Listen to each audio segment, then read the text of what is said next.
Hello दोस्तों, आज के इस टॉपिक में हम लोग डिस्कस करेंगे साइंस के 20 वन लाइनर सवालों को। इससे पहले भी कई सेट हो चुके हैं। आज देखिए सेट नंबर 8 होने वाला है और सेट नंबर 1 से लेके सेट नंबर 7 तक हो चुका है। आपको अगर कुछ मेरा फेस देखने में प्रॉब्लम हो रहा होगा तो क्षमा कीजिएगा, क्योंकि यहाँ पे थोड़ा सा कुछ टेक्निकल इश्यू है। लेकिन उससे पहले आपको बता दें कि ये साइंस का कई लोग सवाल पूछते हैं कि ये कहाँ कहाँ हमारे लिए इम्पोर्टेंट हो सकता है। तो भैया दुनिया का कोई भी एग्ज़ाम हो जहाँ से साइंस से क्वेश्चन आता है वहाँ ये 100% कारगर होगा, जो आपको हम बता रहे हैं। क्योंकि अलग अलग कॉम्पिटिटिव एग्जाम से ये क्वेश्चन हम कलेक्ट करते हैं, जैसे कि आपका रेलवे हो जाएगा, ग्रुप डी, एनटीपीसी, एएलपी वगैरह जितने भी हैं, एसएससी से क्वेश्चन आते हैं। तो वहाँ से सारे क्वेश्चन को कलेक्ट करके हम आपको देने का प्रयास करते हैं। तो हर एक कॉम्पिटिटिव एग्जाम जहाँ पर साइंस से सवाल आता है वहाँ पे आपको ये सवाल कंफर्म आएगा, और आएगा तो आप इसको 100% सॉल्व करके ही आओगे।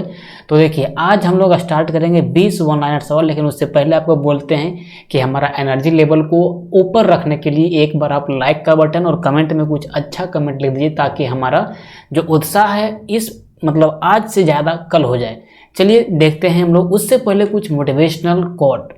लहरों से डरकर नौका पार नहीं होती, लहरों से डरकर नौका पार नहीं होती, अरे कोशिश करने वालों की कभी हार नहीं होती। दोस्तों ये 100% सत्य है कि कोशिश करने वालों की कभी हार नहीं होती। हम आपको बताते हैं, जब हम शुरू में क्लास ले रहे थे तो उसमें कई तरह की समस्या आ रहा था। कभी दो आप देख रहे हैं कर्सर हाईलाइट देख रहे हैं, तो कभी आप देखोगे रिकॉर्डिंग में दिक्कत हो जाता था, कभी कुछ में। लेकिन हाँ, कोशिश करते गए तो सब कुछ ऑटोमेटिक टाइपिंग जो आपको टाइप करके सब दिख रहा है, ये टाइपिंग करने में हमको काफ़ी समय लग जाता था। तो हर चीज़ के ऊपर हमारा 100% कमांड नहीं कर सकते हो, लेकिन बहुत हद तक कमांड आ गया जहाँ तक हम इसको आपको आसानी से कंटेंट को पहुँचा सकते हैं। तो आप भी ध्यान रखिए, कोशिश करने से आपका हमेशा लाभ होगा, कभी भी नुकसान नहीं होगा। अगर आप युद्ध को नहीं भी जीत पाओ तो आपको नुकसान नहीं होने वाला है, उससे कई चीज़ें आप सीख जाते हो। तो आइए आज का हम लोग क्वेश्चन नंबर 1 को देखते हैं। क्वेश्चन नंबर 1 हम लोग देखने का प्रयास करें। तो क्वेश्चन नंबर 1 हम लोग के पास क्या है मेरे दोस्त? क्वेश्चन नंबर 1 हमारे पास है कि कैल्शियम, पोटेशियम और कैडमियम का प्रमुख अयस्क है। सबसे पहले देखिए अयस्क को आप समझिए आराम से। अयस्क को हम लोग क्या इसको समझते हैं, क्या होता है अयस्क? जैसे कि मान लीजिए कि आपको निकालना है सोना, ठीक है, सोना। तो सोना देखिए शुद्ध रूप से धरती के नीचे रहता नहीं है, उसमें बहुत सारे कचरा जुड़ा हुआ रहता है। जैसे कि आपको कुछ एग्जांपल दैट कहने का हम कहें, आपका गेंद मान लीजिए कि चला गया कोई कूड़ा में या फिर कोई नाली में, तो नाली से जब आप गेंद को निकालते हो भैया, तो नाली में जब आपका गेंद जाता है तो उसमें कचरा सट जाता है ना। तो वही होता है जब भी कोई धातु को निकालते हैं, जैसे कैल्शियम को निकालते हैं, पोटेशियम को निकालते हैं, कैडमियम को निकालते हैं, आयरन को निकालते हैं, तो उसमें बहुत सारा अशुद्धि जुड़ा होता है। जब धातुओं के साथ अशुद्धि जुड़ा रहे, सिंपल भाषा में समझिए, जब धातुओं के साथ अशुद्धि जुड़ा रहे तो उसको हम लोग बोलते हैं भैया अयस्क। क्या बोलते हैं भैया? हम लोग अयस्क बोलते हैं। इसको हम लोग बोलते हैं और यानी कि अयस्क बोलते हैं, ठीक है। और यही एक होता है आपका खनिज, जिसको हम लोग बोलते हैं मिनरल। एक होता है हमारा खनिज जिसको बोलते हैं मिनरल। इसको बाद में देखेंगे, आपको बता देंगे खनिज के बारे में, मिनरल क्या होता है। और सही हम लोगों का बनता है भैया, हम लोगों को क्या? मिनरल। और सही मिलता है हम लोगों को मिनरल। तो यहाँ पे बोल रहा है कि कैल्शियम, पोटेशियम तथा कैडमियम का प्रमुख अयस्क है, यानी कि इसके प्रमुख और कौन से हैं। एक सब एग्जाम में आए हुए क्वेश्चन है, तो आप विशेष रूप से इस पर ध्यान दीजिएगा। तो कैल्शियम को जो हमारा भैया वो हमारा हो जाएगा डोलोमाइट, और ये जो आपका नाइटर दिख रहा है इसका हमारा हो जाएगा भैया पोटेशियम जो दिख रहा है इसका हमारा हो जाएगा नाइटर, और कैडमियम जो दिख रहा है इसका हमारा हो जाएगा भैया ग्रेनोकाइट। अब यहाँ से आपको सवाल कई बार ये पूछ दिया जाएगा कि बताइए आप कैल्शियम का एटॉमिक नंबर कितना होता है। तो कैल्शियम का एटॉमिक नंबर होता है 20, पोटेशियम का एटॉमिक नंबर होता है 19, और कैडमियम का आपको आवश्यक नहीं है, इसको आप नहीं भी याद रखोगे तो काम आपका चल जाएगा, ठीक है। आप देखिए डोलोमाइट, नाइटर और ग्रेनोकाइट, ये 3 चीज आप याद रखिए। और इसी से मिलता जुलता एक सवाल आपका और आता है कि पारा का अयस्क के बारे में बताइए। पारा को हम लोग किससे निकालते हैं, किससे पारा को शुद्ध किया जाता है? तो पारा का जो अयस्क है भैया हमारा, वो है हमारा सिनेबार। क्या है मेरे दोस्त? सिनेबार। बहुत बार एग्जाम में ये क्वेश्चन आ चुका है। और पारा का जो एटॉमिक नंबर है वो हमारा है 80, और पारा जो है सामान्य तापमान पर, कमरे के तापमान पर द्रव अवस्था में पाया जाता है। और पारा एक प्रकार का धातु है, और पारा किसी भी पारा जो है किसी भी दूसरे धातु के साथ मिलकर अमलगम का निर्माण करता है। अमलगम, अगर मान लीजिए कि एक पारा है और कोई दूसरा धातु सोडियम है, आयरन है या फिर कोई भी हो, उसके साथ अगर पारा का कॉम्बिनेशन बन गया, उसके साथ इसका जुड़ाव हो गया, तो आप समझिए कि ये उसके साथ क्या बनाएगा भैया, अमलगम का निर्माण करेगा। पारा को इंग्लिश में क्या कहते हैं, पारा को इंग्लिश में क्या कहते हैं, आप इसका कमेंट बॉक्स में बताइएगा, आपको हम अगले दिन इसको बताएंगे, ठीक है। अब क्वेश्चन नंबर 1 से हम लोग इतनी चीज़ों का जानकारी लिए। अब बढ़ते हैं क्वेश्चन, इसमें तो कोई छोटा नहीं, हर चीज़ को हम डिस्कस कर चुके हैं। अब बढ़ते हैं क्वेश्चन नंबर 2 की ओर। क्वेश्चन नंबर 2 हमारे पास है मेरे दोस्त, क्वेश्चन नंबर 2 हमारे पास क्या कहता है, क्वेश्चन नंबर 2 है कि प्राकृतिक गैस का मिश्रण है। प्राकृतिक गैस मतलब क्या हो गया भैया, हमारा नेचुरल गैस। नेचुरल गैस जो है ये क्या चीज का मिश्रण होता है, नेचुरल गैस। प्राकृतिक का मतलब क्या, जो प्राकृतिक में हमारा चीज है उसी को प्राकृतिक बोलेंगे। तो प्राकृतिक गैस का मिश्रण होता है, तो क्या होता है भैया, हमारा प्रोपेन और ब्यूटेन। क्या होता है मेरे दोस्त, प्रोपेन और ब्यूटेन। ये जो आप एलपीजी सिलेंडर जिसका इस्तेमाल आप खाना बनाने के लिए करते हो, वो एक प्रकार का प्राकृतिक गैस है, और उसी में हमारा प्रोटेन और ब्यूटेन का मिश्रण मिक्स होता है। प्रोटेन और ब्यूटेन को मिला के हम लोगों का एलपीजी का निर्माण होता है, एलपीजी गैस का, और वही एलपीजी को हम लोग ईंधन के रूप में प्रयोग करते हैं। देखिए एलपीजी के बारे में आपको एक ही सवाल आता है कि इसका फुल फॉर्म बताइए, तो इसका फुल फॉर्म होगा भैया हमारा लिक्विड पेट्रोलियम गैस। क्या हो जाएगा मेरे दोस्त, लिक्विड पेट्रोलियम गैस जो है वो फुल फॉर्म हमारा हो जाएगा एलपीजी का। यहां से एक सवाल आपको और पूछ देगा कि बताइए भैया हमारा प्रोपेन का जो फॉर्मूला होता है वो क्या होता है। तो प्रोपेन का जो फॉर्मूला होता है भैया वो होता है हमारा C3H8, और ब्यूटेन का जो फॉर्मूला होता है वो हमारा होता है C4H10। ये दो ही चीज से आता है। और ये जो हमारा है प्रोपेन और ब्यूटेन, ये हमारा अल्केन से जुड़ा होता है। अल्केन ग्रुप का एक चीज है, देखिए अल्केन। प्रोपेन की अगर हम बात करें तो प्रोपेन में देखोगे आप तो लास्ट में PROPANE यानी कि देखिए ANE जुड़ा हुआ है।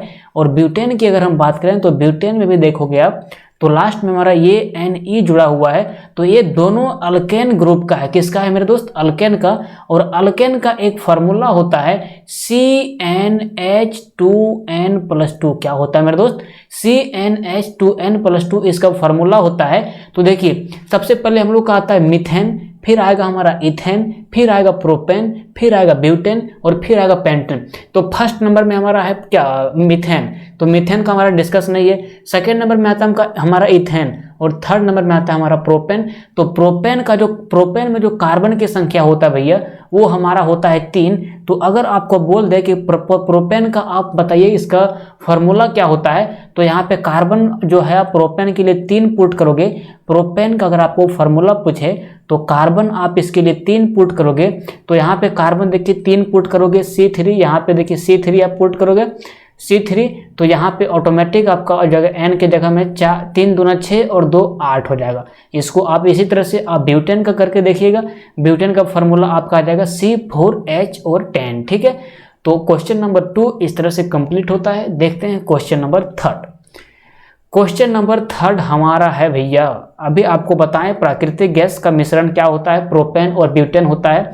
और उसी से मिलता जुलता आ गया क्वेश्चन नंबर 3 कि एलपीजी में गंध के लिए मिलाया जाता है। एलपीजी जो गैस होता है भैया, अगर उसमें गंध के लिए जो चीज़ मिलाया जाता है उसको ना मिलाया जाए तो एलपीजी गैस के बारे में आपको पता ही नहीं चलेगा कि एलपीजी गैस यहाँ से इसका, अगर एलपीजी गैस लीक कर जाए तो उसका लीकेज का आपको पता नहीं चलेगा।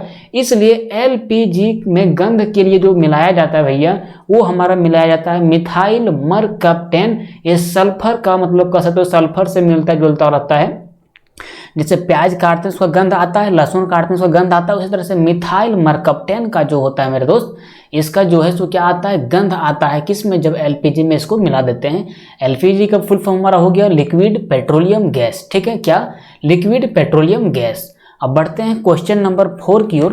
क्वेश्चन नंबर 4 हम लोगों के पास है भैया, क्वेश्चन नंबर 4 हम लोग के पास क्या है, क्वेश्चन नंबर 4 है कि सेल्यूलोज से बने कृत्रिम रेशा कहलाता है। सेल्यूलोज से जो हमारा आर्टिफिशियल रेशा बनता है, क्या मेरे दोस्त, आर्टिफिशियल जो रेशा बनता है, इस आर्टिफिशियल रेशा को क्या बोलते हैं, तो इसे हम लोग बोलते हैं रेयॉन। क्या बोलते हैं मेरे दोस्त, रेयॉन बोलते हैं। सेल्यूलोज से बने कृत्रिम रेशा यानी कि आर्टिफिशियल रेशा को हम लोग रेयॉन के नाम से जानते हैं, कई बार एग्जाम में आ चुका है।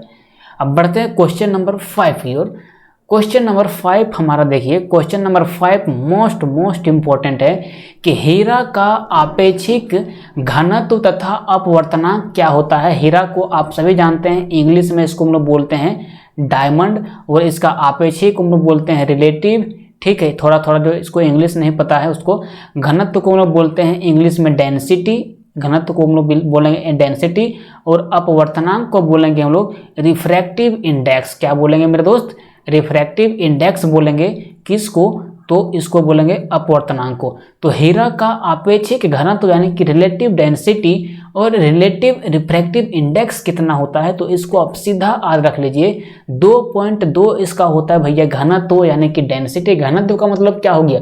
आपको बोलेंगे कि आप बताइए रुआ का घनत्व ज़्यादा है कि लोहा का घनत्व ज़्यादा है, तो आप कहोगे लोहा का घनत्व ज़्यादा है। जिस चीज़ का घनत्व ज़्यादा रहेगा वो कठोर ज़्यादा रहेगा, इस बात पर आप ध्यान दीजिएगा।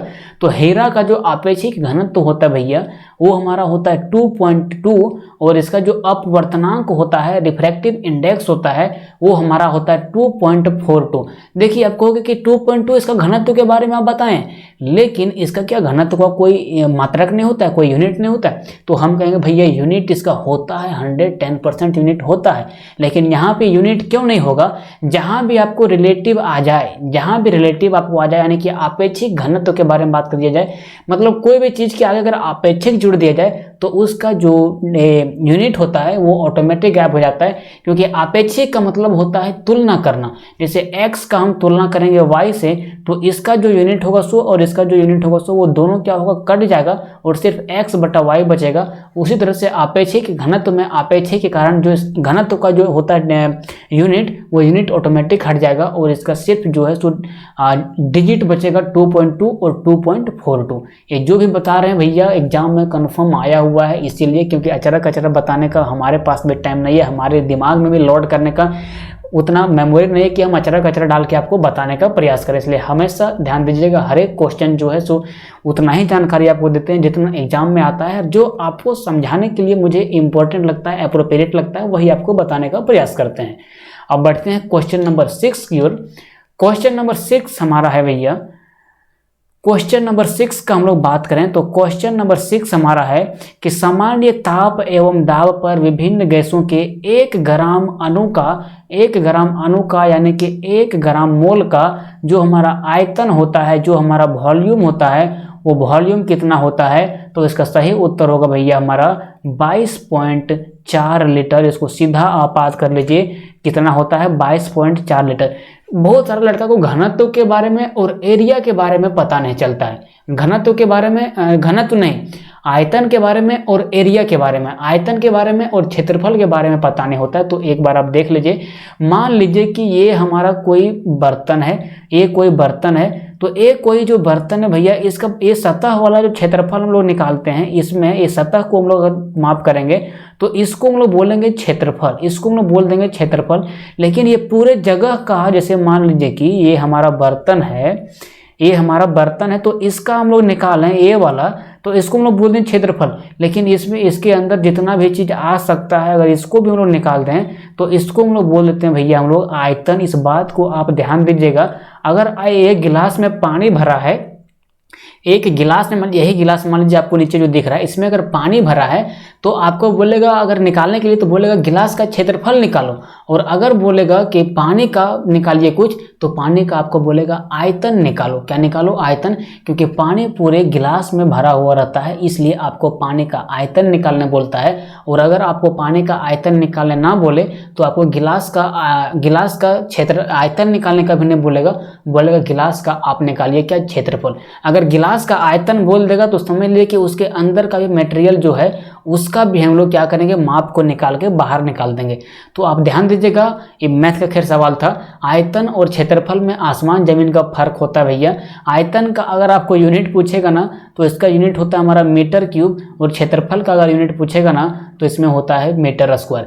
किसी भी चीज़ को अगर ऊंचाई से गुना कर दिया जाए, किसी भी चीज़ का क्षेत्रफल निकाल के उसका ऊंचाई से गुना कर देंगे तो उससे हमारा आयतन निकल जाता है। वही देख रहे हैं यहाँ पे मीटर स्क्वायर में 1 मीटर और जोड़ दिए, मतलब ऊंचाई वाला जोड़ दिए, गुना कर दिए, तो हमारा बन गया यहाँ पे आयतन यानी कि वॉल्यूम। तो देखिए सामान्य ताप एवं दाब पर सामान्य टेम्परेचर यानी कि नॉर्मल टेम्परेचर और नॉर्मल प्रेशर पर विभिन्न गैसों के 1 ग्राम अणु 1 ग्राम मोल का आयतन कितना होता है, तो वो हमारा होता है 22.4 लीटर। ठीक है, अब बढ़ते हैं क्वेश्चन नंबर 7 की ओर। क्वेश्चन नंबर 7 बहुत ही इम्पोर्टेंट, बहुत ही इम्पोर्टेंट, जितना इम्पोर्टेंट कि हम कह नहीं सकते हैं। 1 मोल बराबर होता है, तो 1 मोल बराबर कितना का बराबर होता है भैया, 6.022 गुने 10 के पावर 23 के बराबर होता है भैया हमारा कितना, तो 1 मोल बराबर होता है। 1 मोल कितने के बराबर होता है, 6.022 गुने 10 के पावर 23। इसको याद रखिएगा।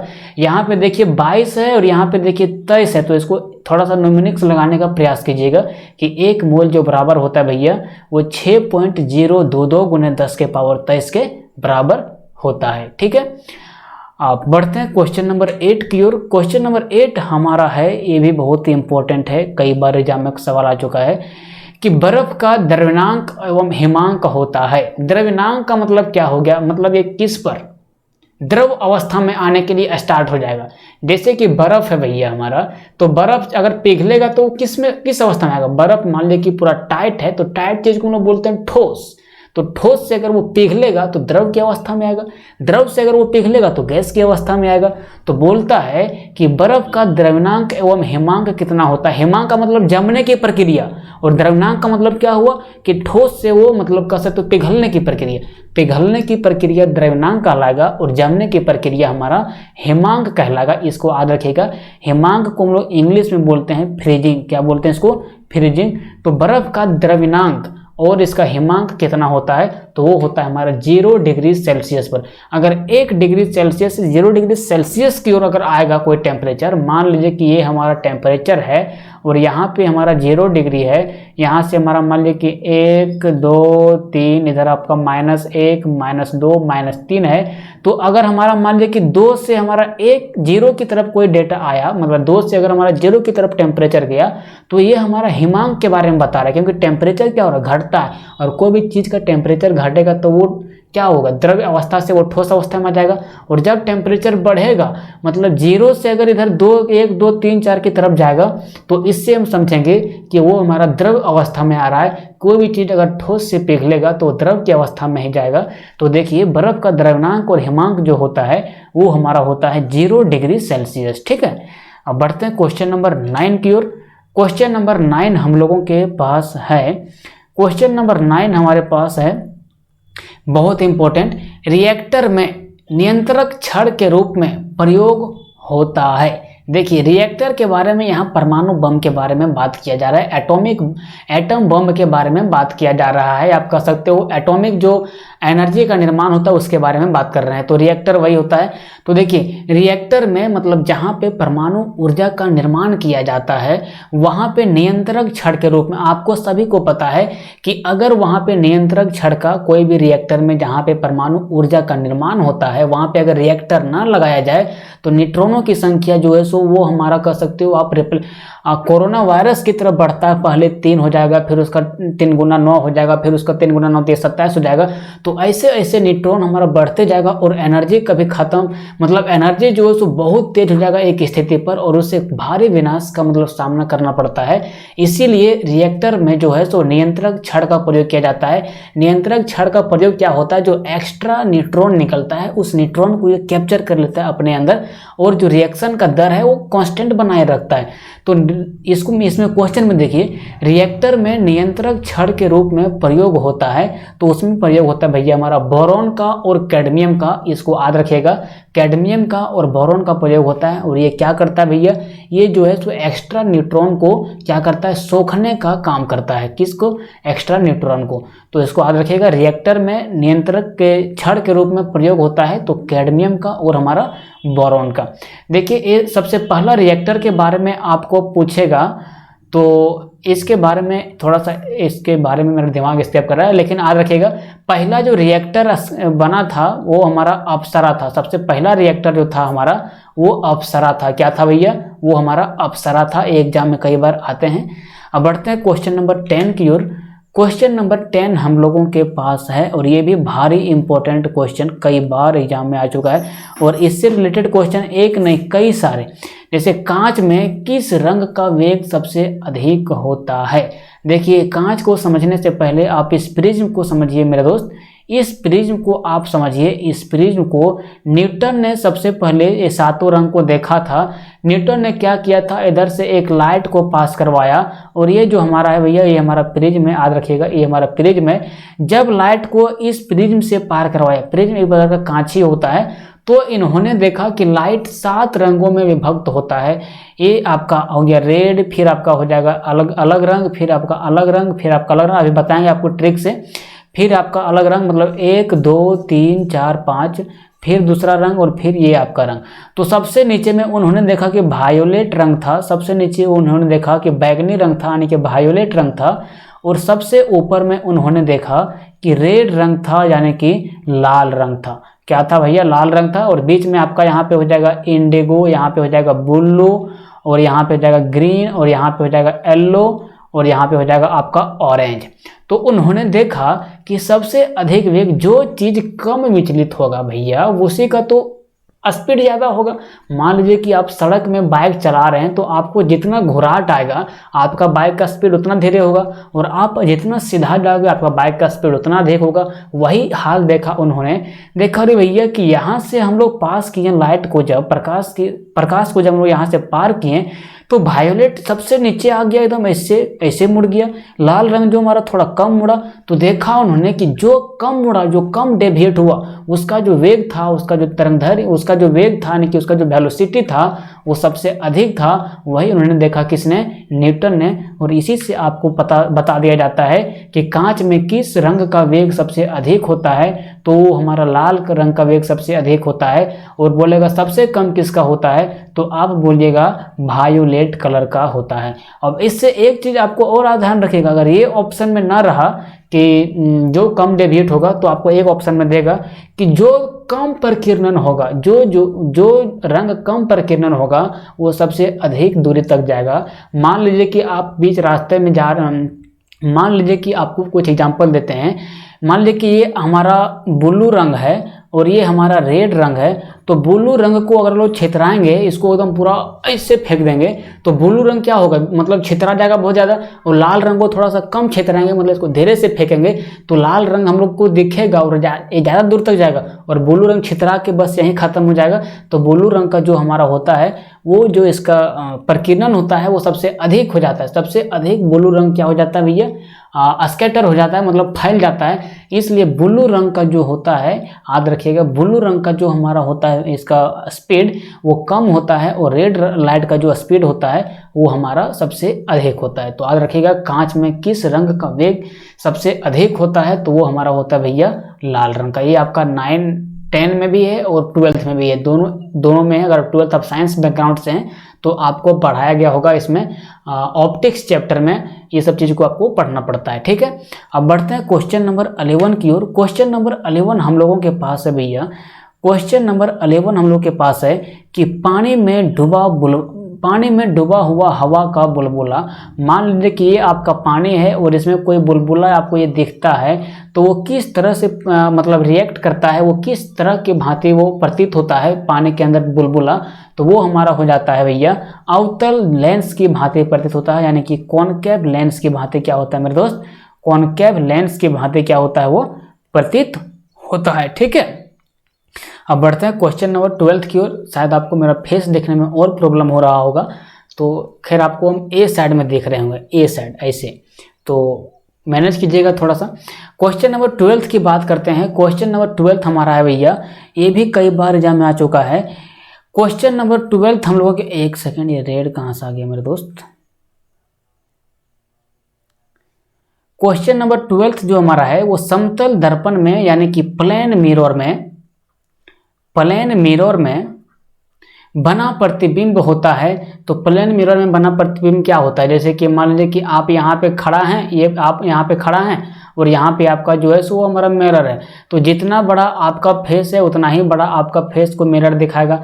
आपका जो फेस अगर आप सीधा है तो आपको थोड़ा सा उल्टा कर देगा। उल्टा क्यों करेगा, जैसे आपका नाक यहाँ पे दिख रहा है तो ये नाक को ये देगा पहले कर, ये नाक आपका ये दिख रहा है वो नाक को देगा पहले कर, तो मतलब उल्टा आपका फिगर को कर देगा। आप देखिएगा जब मोबाइल में कैमरा खींचते हैं तो आपका फेस हो जाता है उल्टा, तो वही करता है हमारा समतल दर्पण का काम होता है कि आपका जो इमेज वो बनाएगा वो काल्पनिक बनाएगा। आप जो इमेज आपका मिरर में बनेगा उसको पकड़ आप नहीं पाओगे हाथ से, वो अंदर रहेगा। लेकिन हाँ, वस्तु के बराबर बनाएगा और उल्टा बनाएगा, इस बात को आप ध्यान रखिएगा। काल्पनिक यानी कि वर्चुअल, काल्पनिक को हम लोग बोलते हैं वर्चुअल, और वस्तु के बराबर यानी कि सेम साइज का बनाएगा। और यहाँ पे क्या बनाएगा, वो उल्टा बनाएगा, यानी कि कह सकते हो आप ऑपोजिट बनाएगा आपका। तो समतल दर्पण में बना प्रतिबिंब होता है, कैसा होता है, काल्पनिक होता है, वस्तु के बराबर होता है और उल्टा होता है। ठीक है, अब बढ़ते हैं क्वेश्चन नंबर 13 की ओर। क्वेश्चन नंबर 13 हमारा है भैया बहुत ही इंपॉर्टेंट। क्वेश्चन नंबर 13 है कि प्रकाश का तरंगदैर्घ्य होता है, यानी कि इसका जो वेवलेंथ होता है भैया, इसका जो हमारा वेवलेंथ होता है वो कितना होता है, तो 3900 एंगस्ट्रॉन से लेकर 7800 एंगस्ट्रॉन के बीच में होता है। 3900 एंगस्ट्रॉन से लेकर हमारा 7800 एंगस्ट्रॉन के बीच में होता है किसका, प्रकाश का तरंगदैर्घ्य। ठीक है, किसका, प्रकाश का तरंगदैर्घ्य उतना के बीच में होता है। ठीक है, अब बढ़ते हैं क्वेश्चन नंबर 14 की ओर। क्वेश्चन नंबर 14 हम लोगों के पास क्या है, क्वेश्चन नंबर 14 है मेरे दोस्त कि वायु तथा निर्वात में प्रकाश की चाल सबसे अधिकतम होती है। वायु तथा निर्वात में प्रकाश की चाल सबसे अधिकतम होती है। तो सबसे अधिकतम प्रकाश की चाल कितना होता है, तो 3 × 10⁸ मीटर पर सेकंड होता है प्रकाश की चाल। और सबसे पहले अगर प्रकाश की चाल को आपको पूछ लिया जाए कि सबसे फर्स्ट में जो है वो इसका वेलोसिटी को, तो प्रकाश की वेलोसिटी को किसने नापा था, तो वो हमारे थे रोमर नामक साइंटिस्ट। इन्होंने ही सबसे पहले प्रकाश का चाल को नापा और उन्होंने देखा कि 3 × 10⁸ मीटर पर सेकेंड होता है प्रकाश का चाल। ठीक है, बहुत ज़्यादा स्पीड होता है प्रकाश का चाल। अब इसी से आपको एक क्वेश्चन और देखने को मिलता है क्या, तो इससे देखने को, जैसे आपका ये दिमाग में आएगा ना, आपका दिमाग में आना चाहिए कि इससे और क्वेश्चन क्या क्या बन सकते हैं। जब कड़ी को कड़ी से जोड़ते हैं तो हमारा जो बाउंडेशन होता है, जो हमारा मतलब समझ होता है वो अधिक हो जाता है। तो याद रखिएगा, इससे एक क्वेश्चन आता है प्रकाश वर्ष के बारे में। सबसे पहले तो आपको पूछेगा भैया कि प्रकाश वर्ष किसका मात्रक है, ये दूरी का मात्रक है कि समय का मात्रक है।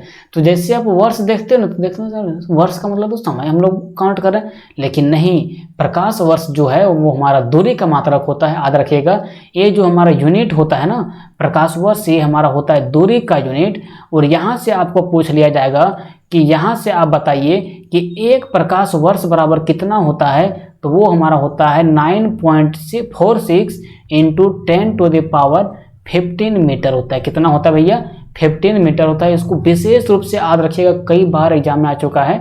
हाँ, अब आप कहोगे भैया प्रकाश वर्ष हम समझ पाने रहे क्या होता है, तो देखिए प्रकाश वर्ष किसको बोलते हैं, सूर्य की अगर लाइट चलना चालू हुआ, सूर्य का अगर प्रकाश निकलना चालू हुआ, तो वो एक साल में उसका सूर्य का जो स्पीड है, जैसे 3 गुना सूर्य से जो प्रकाश आ रहा है उसका स्पीड है 3 × 10⁸ मीटर पर सेकंड के स्पीड से वो 365 दिन में, यानी कि एक साल में जितना दूरी तय करेगा उसका प्रकाश, यानी कि उसका लाइट, उसी को हम लोग बोलते हैं मतलब प्रकाश वर्ष, यानी कि लाइट ईयर। मतलब क्या समझे आप, लाइट जो है वो 3 × 10⁸ मीटर पर सेकंड के स्पीड से 365 दिन में जितना दूरी को वो सफ़र करेगा उसी को हम लोग बोलेंगे एक प्रकाश वर्ष। क्या बोलेंगे उसको, एक प्रकाश वर्ष उसको हम लोग बोलेंगे। ठीक है, अब बढ़ते हैं क्वेश्चन नंबर 15 की ओर। क्वेश्चन नंबर ए हमारा था कितना, ए हमारा था 14। ठीक है, अब बढ़ते हैं हम लोग क्वेश्चन नंबर 15 की ओर। क्वेश्चन नंबर 15 में है मेरे दोस्त कि ठोसों में ऊष्मा का संचरण होता है।